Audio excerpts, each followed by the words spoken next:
We're going to move along from the rake and the steering neck and start to rough in this rear, I guess you could call it a seat hoop, fender hoop that attaches back here. And so I have to figure out in space here, where does this go?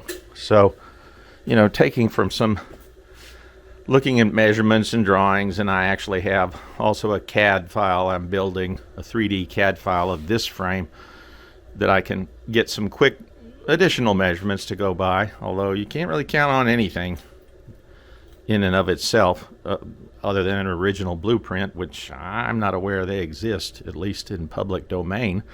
So anyway, I've got my angle square or T-square set up here off the distance here of the back frame tube, just roughly clamped, lightly clamped, using blocks. And you know, to get started, you use just about anything you can find in the shop. So what I'm thinking of doing is, that's interesting, taking a sort of a 1x1 piece here and hanging it off the end of this part of our frame tube that we built.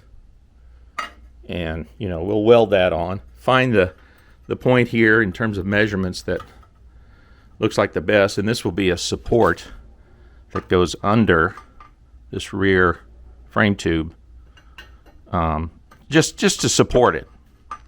Put it in the right location, something that you can clamp to is what you need for welding. So in other words, this is what I'm working on. No doubt, you know, it may have to be cut off, remeasured, readjusted. It's part of the process here.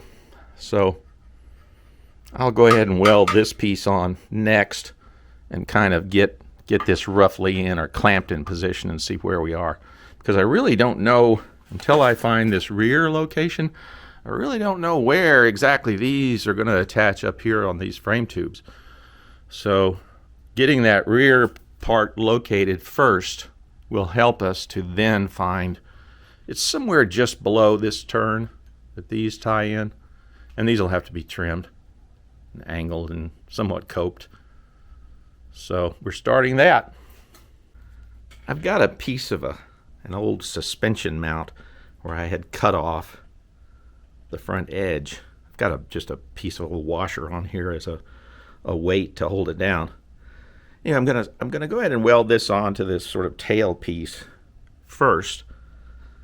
It'll just be much easier to weld here. The vise itself will tend to center everything and keep it vertical. So I'm just going to weld this on first, and that will give us something to butt that seat rear fender rail up against to get that length. And also something to clamp against, since that has a little part sticking up. So we'll go ahead and tack that on first. And here's that little tail piece, just kind of roughed in here. But it'll act as a stop and a position to clamp from.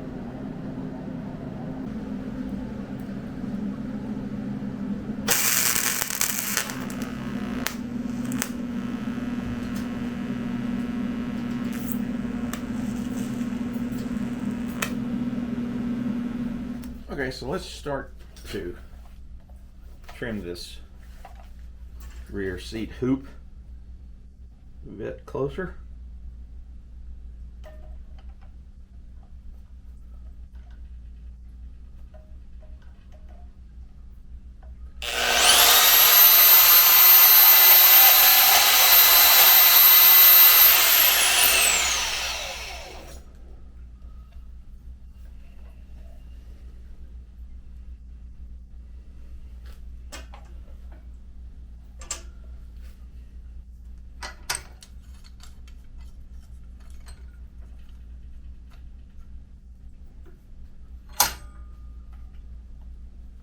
Kind of roughing it in.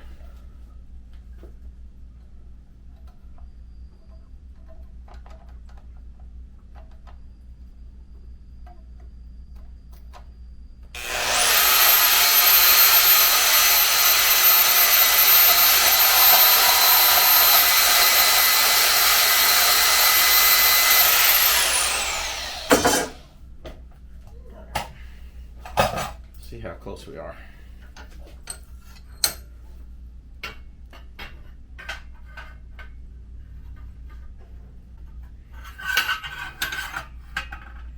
You know, close, but no cigar yet. It's going to have to come back a ways.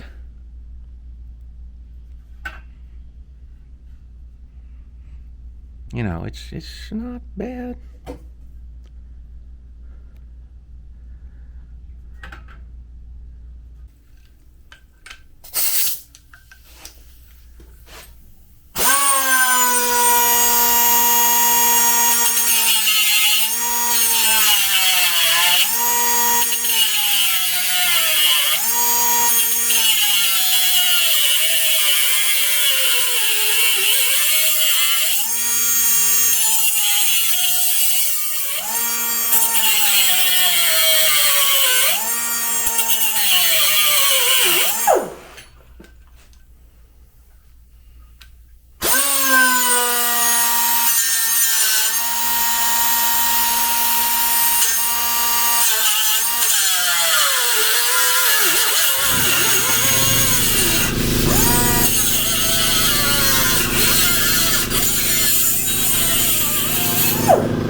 Take a quick look.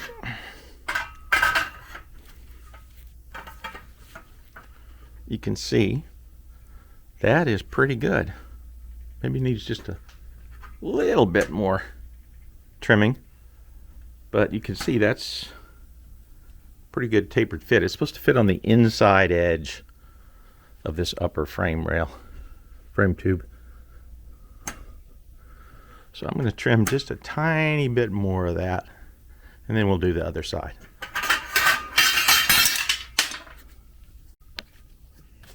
Okay, so we've got this right side pretty well dialed in on this rear seat hoop, and I need to transfer that cut over to this side.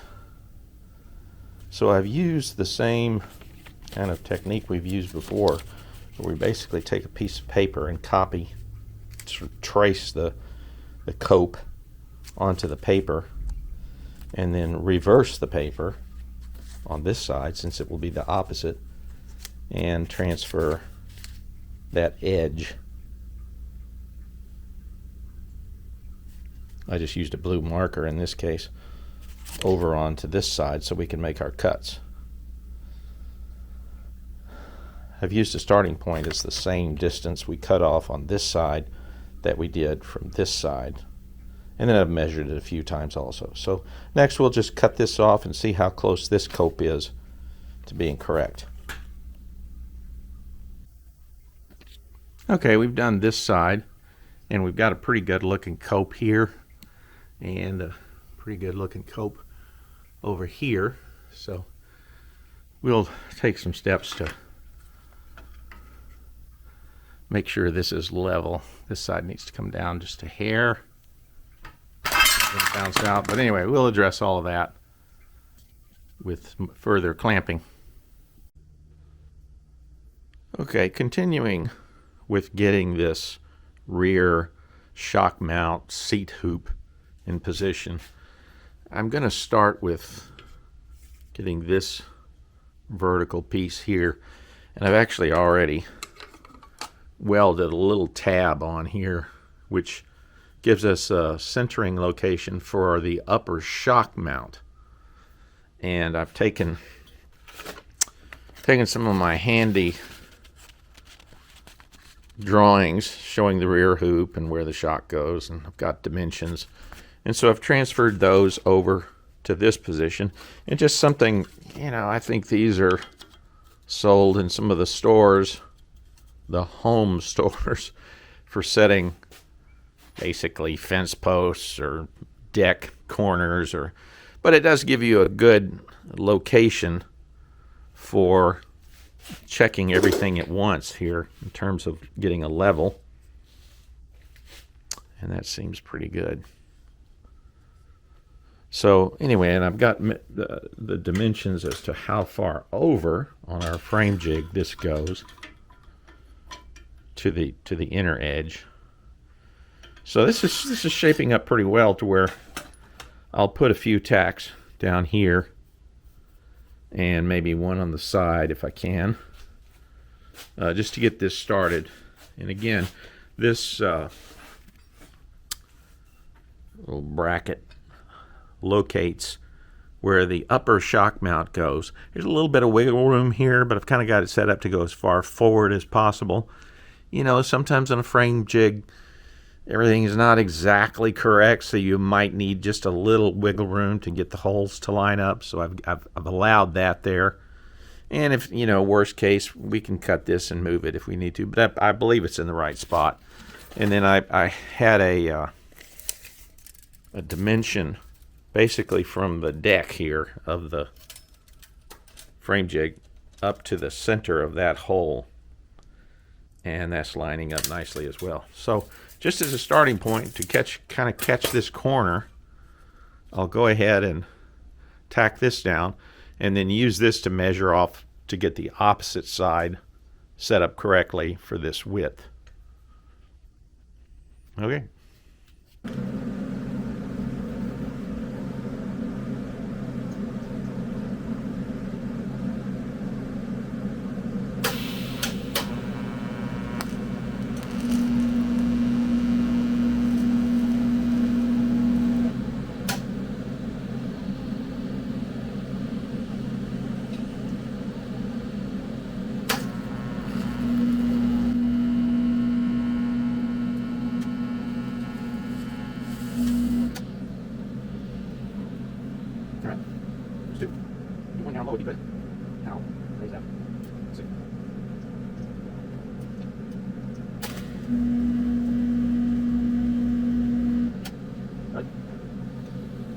Yep, that's pretty good.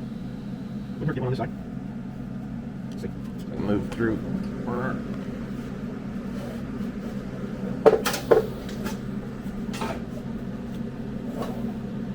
I hate wasting gas when you accidentally hit the pedal. Too expensive to waste. Alright, let's see if we can do this.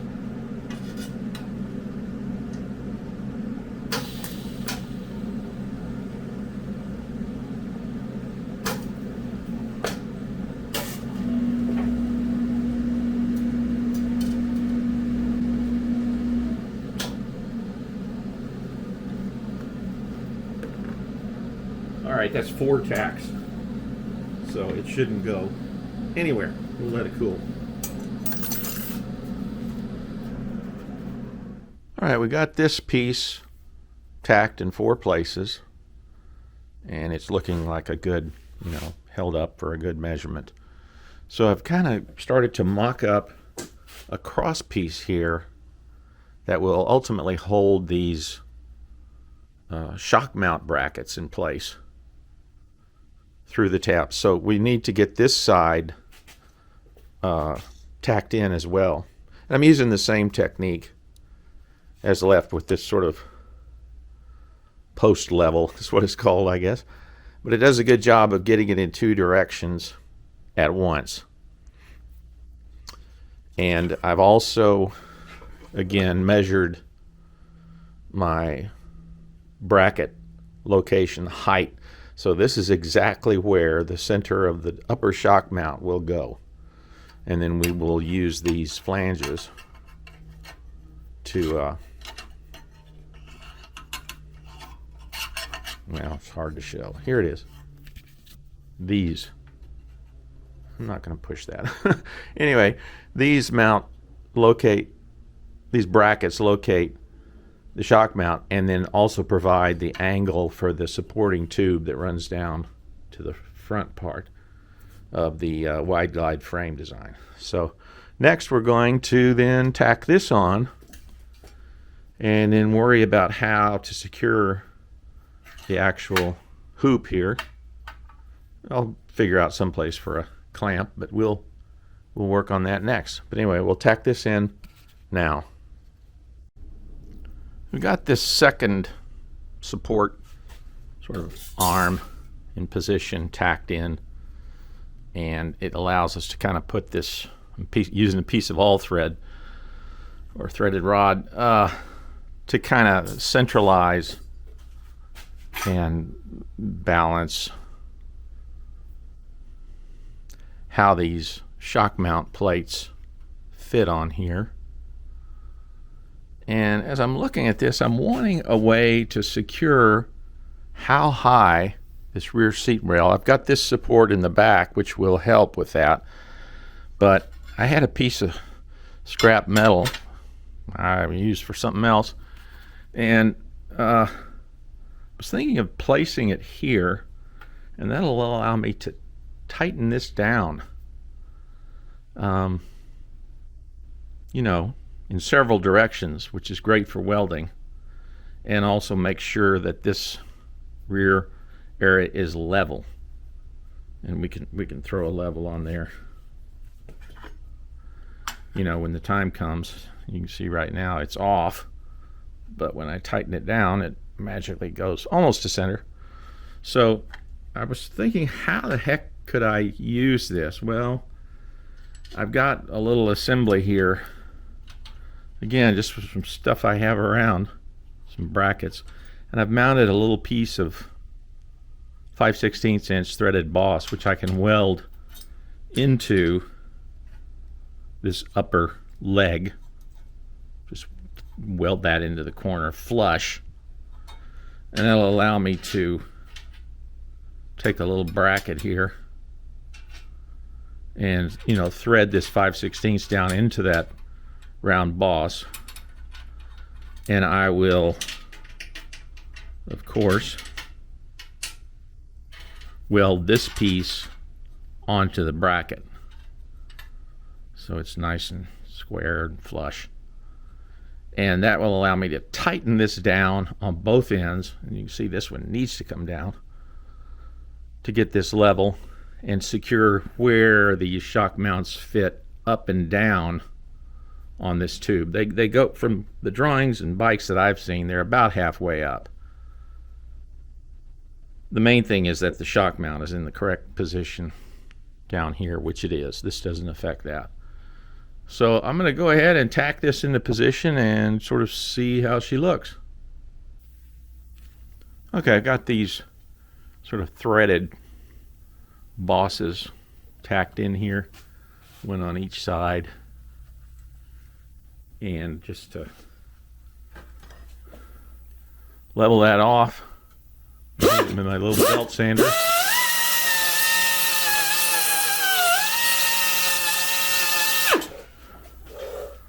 Just flush.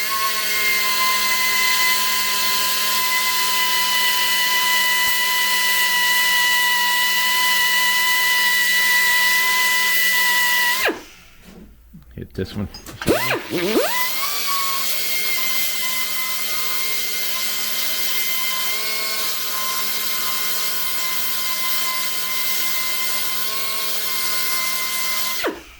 All right, that'll get it close.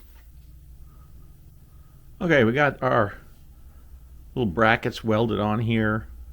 We got the little threaded 5/16 boss threaded in this upper leg, tightened. Come over to this side, same thing, just kind of tightening it down, and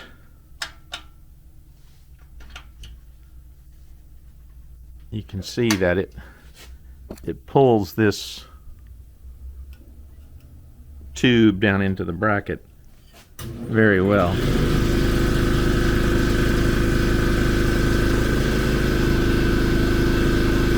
Wow. Shut up, compressor. Wow. Man, gets old. Okay, so these shock brackets, probably put a little clamp on there when I actually weld it.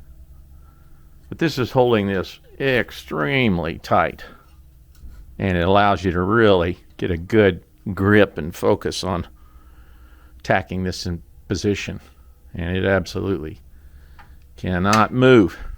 So I think that's good. So some of you may ask why we went to the trouble of making this removable, this bracket. And the reason is, again, we have to think about, when we're kind of all done here, how will we free the actual frame from the frame jig. So anything that comes across the top here permanently is going to make it harder to get this thing out, to lift it up. So this will just unbolt. This back does not have anything coming over the top, maybe a clamp we'll put on. But you want to have everything so that it can be removed to free up your project from the frame jig without having to cut something you might have just welded. So that's the thinking.